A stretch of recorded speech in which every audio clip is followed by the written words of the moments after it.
नमस्कार। मैं हूँ आचार्य सृष्टि। योगस् चित्त वृत्ति निरोधः, इसका अर्थ यह है कि योग से ही चित्त की वृत्तियों का निरोध होता है। आइए हम करते हैं सूर्य नमस्कार।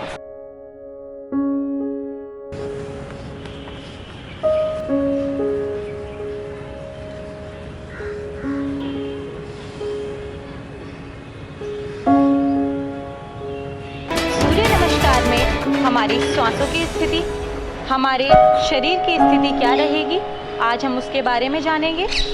तो स्टेप बाय स्टेप किस प्रकार से सूर्य नमस्कार की इन 12 स्थितियों को किया जाता है, इसमें श्वासों का रिदम और हमारी स्थितियाँ किस प्रकार रहेंगी, आइए जानते हैं।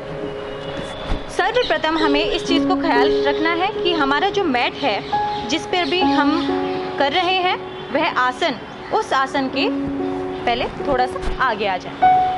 आगे आने के पश्चात हमारी जो पैरों की स्थिति है वह इस प्रकार रहे कि थोड़ा सा गैप, या फिर थोड़ा हम इस प्रकार भी रख सकते हैं जैसे कि आप मेरी पैरों को देख रहे हैं। दूसरी बात, हमारा जब हम इसको शुरू करेंगे पहले तो हमारी स्थिति सामान्य रहेगी, हाथ और पैर इस तरीके से।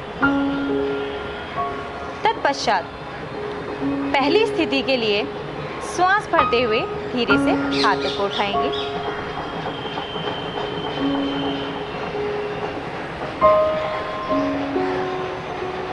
और धीरे से नीचे लेकर आएंगे अपने छाती के सामने।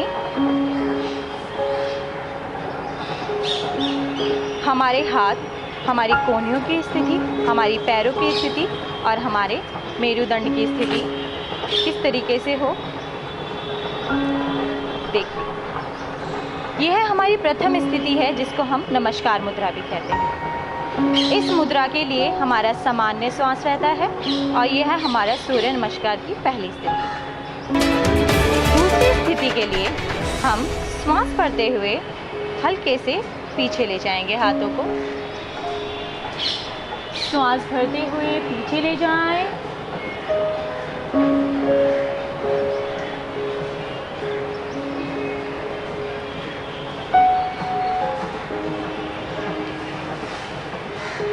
देखिए, यह थी हमारी दूसरी स्थिति। पहली स्थिति के पश्चात हम दूसरी स्थिति में आते हैं। पहला आसन हुआ हमारा नमस्कार आसन या फिर नमस्कार मुद्रा। दूसरा उत्तान हस्तासन, जिसमें हम हाथों को उठाकर दूसरी स्थिति में आया जाता है। यह अभ्यास के बाद हमारा पहला, दूसरा और इसके बाद जब तीसरी स्थिति में आएंगे, हमारे कानों के साथ हमारे हाथ चलेंगे और घुटनों से लगाने का प्रयास। यह है हमारी तीसरी स्थिति। तीसरी स्थिति में हमारा ये पाद हस्तासन कहलाता है। तीसरी स्थिति का हमारा जो श्वास है वो बाहर ही रहेगा। किसी भी स्थिति में आने के पश्चात हमारा श्वास सामान्य हो जाता है, लेकिन जब किसी स्थिति को आप ला रहे हैं या फिर उस स्थिति को रिलीज कर रहे हैं तो आपका श्वास जैसे आपको बताया जाए वैसे ही रहना चाहिए। अब आते हैं हम चौथी स्थिति में, जिसे हम अश्व संचालन आसन या अश्व संचालन मुद्रा भी कहा जाता है। तो देखिए किस तरीके से हम अभी तीसरी मुद्रा में इस प्रकार आए थे। अब चौथी मुद्रा में हम अपने दाएं पैर को आगे लाते हुए बाएं पैर को पीछे ले जाएंगे और इसमें विशेष ध्यान ये रखना है कि आपका जो घुटना है वह भूमि से स्पर्श ना करे और आगे इस पर बैठने का प्रयास करेंगे। जो हमारा आगे वाला पैर है उस पर बैठने का अभ्यास करेंगे और छाती इस तरीके से रहे और श्वास इसमें आने के पश्चात सामान्य श्वास भरते हुए इस स्थिति में आएंगे और इसको लगाने के बाद सांस को सामान्य रखें। यह है हमारी चौथी मुद्रा हुई। पांचवा जो स्थिति है वह हमारी धीरे से ऐसे उठेंगे और अपने पैर को धीरे धीरे पीछे की तरफ ले जाएं। ये हमारी पांचवी स्थिति यानी कि पर्वतासन। पर्वतासन में हम नाभि को देखने का अभ्यास करते हैं स्थिति में आने के बाद श्वास सामान्य। अश्व संचालन यानी कि चौथी मुद्रा में हम श्वास को भरते हुए गए थे, लेकिन पर्वतासन में श्वास छोड़ते हुए हम स्थिति में आते हैं। यह हुई 5वीं स्थिति। 6ठी स्थिति, धीरे से कमर को और घुटनों को बेंड करते हुए भूमि से स्पर्श कराएंगे और पंजों को पीछे से फ्लैट कर ले।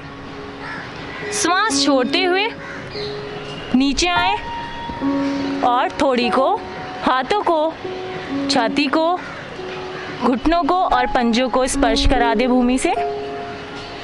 श्वास को सामान्य। यह साष्टांग नमस्कार, हमारे 6 अंग भूमि से स्पर्श किए हुए। श्वास को भरते हुए भुजंगासन की स्थिति में आए और आकाश को देखें।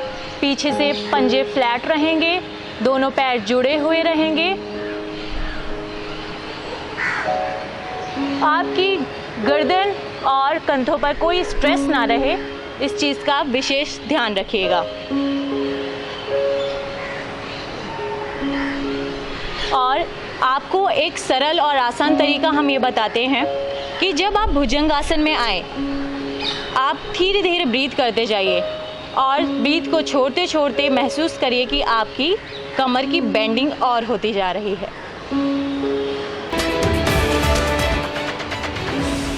फिर श्वास भरते हुए पीछे से पंजों को उठाएंगे और धीरे से उठते हुए फिर से पर्वतासन की पोजीशन में आएंगे।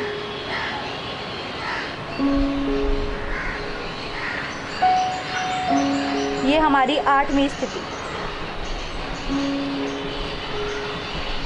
9वीं स्थिति के लिए अभी तक हमारा अश्व संचालन में सीधा पैर आगे था, अब हमारा उल्टा पैर आगे चला जाएगा। फिर से हम अश्व संचालन मुद्रा की स्थिति में आएंगे या अश्व संचालन आसन। वही चीज़ दोहराती हूँ कि आपकी छाती, आपके पैर इस तरीके से सीधा रहे और आसमान की तरफ देखें।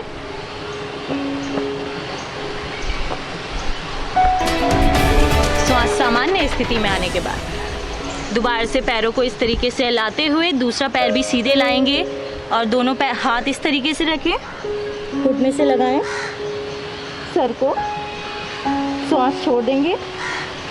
श्वासों को विशेष ख्याल रखिए कि श्वास छोड़ते हुए ही हमें स्थिति में आना है। श्वास भरते हुए धीरे धीरे ऊपर उठें। ये हमारी 11वीं स्थिति।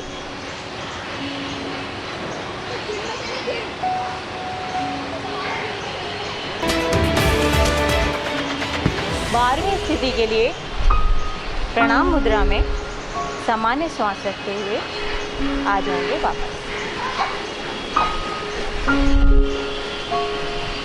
इस प्रकार से वैसे तो 12 अभ्यास किए जाते हैं। हमारे सूर्य नमस्कार की यह 12 स्थितियाँ होती हैं, जिसमें कि सूर्य नमस्कार हमारा संपूर्ण व्यायाम कहलाता है।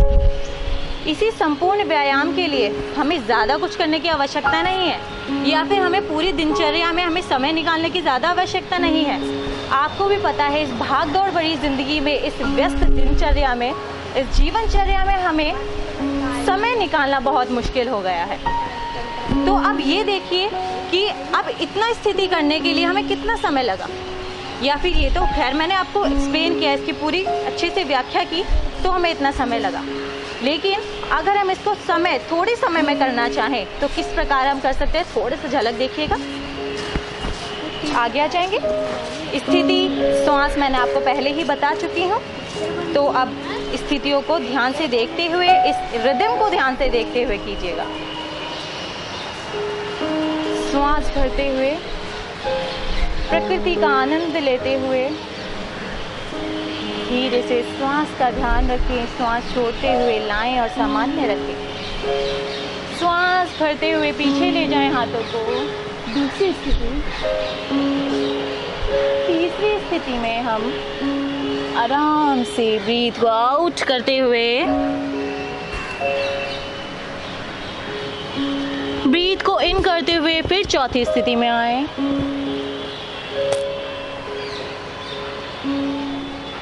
पांचवी स्थिति में फिर से पीछे जाएं।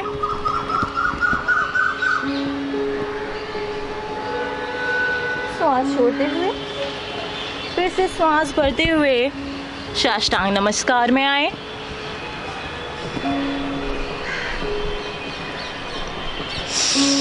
श्वास भरते हुए भुजंगासन की स्थिति, फिर सांस छोड़ते हुए पर्वतासन की स्थिति।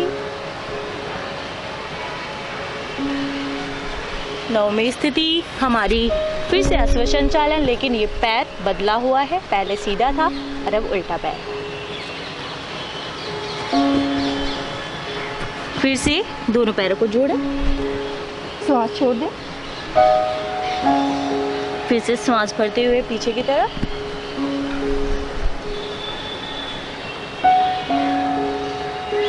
ग्यारहवीं स्थिति पीछे ले जाएं और श्वास छोड़ते हुए सामान्य स्थिति में आ जाएं। यह हुआ हमारा सूर्य नमस्कार।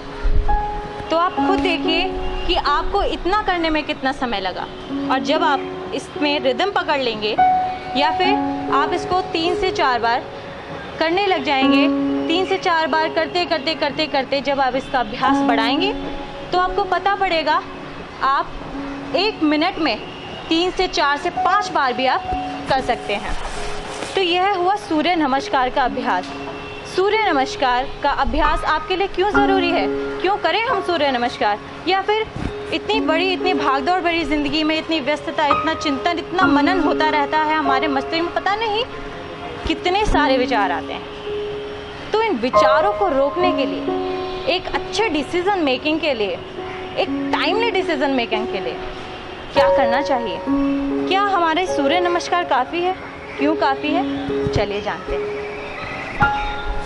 सूर्य नमस्कार आपको भी पता है, जैसे कि हमारी धरती पर जो मुख्य स्रोत है हमारी ऊर्जा का, वह है सूर्य।